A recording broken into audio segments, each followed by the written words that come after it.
तरी पटतं की नाही? निवडणुकीला सामोरं जात असताना आपण विलासजी, मला मला मला अमितजींना विचारायचंय हा की स्वतः निवडणूक आयोग फिर्यादी आहे 6,000 बोगस मतदार नोंदले म्हणून, का तपास होत नाही त्याचा? नाही नाही, हे fake आहे का?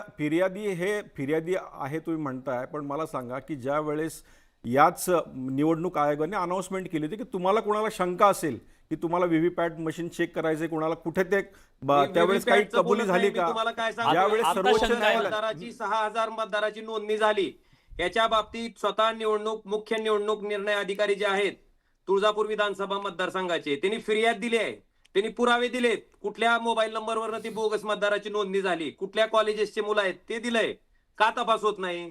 हा तपास झाला तर लक्षात येईल ना कोण कशा पद्धतीने त्या ठिकाणी बोगस मतदाराची लक्षात नोंदणी घ्या, करते हे लक्षात कुठलीही येईल. यंत्रणा जी आहे महाराष्ट्रातली असो किंवा केंद्रातली असो, ही मग स्वायत्त अमितजी, मला यंत्रणा मला आहे. तुम्हाला आणि विचारायचं, 1 वर्षापासून नाही का नाही, पण तपास ती होत नाही स्वायत्त याचा? यंत्रणा जर चांगली काम करत नसेल तर आपण सगळ्यांनी मिळून त्याच्याबद्दल बोललं पाहिजे की नाही? 100% बोललं पाहिजे, पण माझा मुद्दा हा आहे की आज बोलत असताना हा. मला एक प्रश्न सर्वच हे जे सगळे पक्ष एकत्र आले त्यांना विचारायचा आहे की याच्या आधी आपण का नाही बोललात?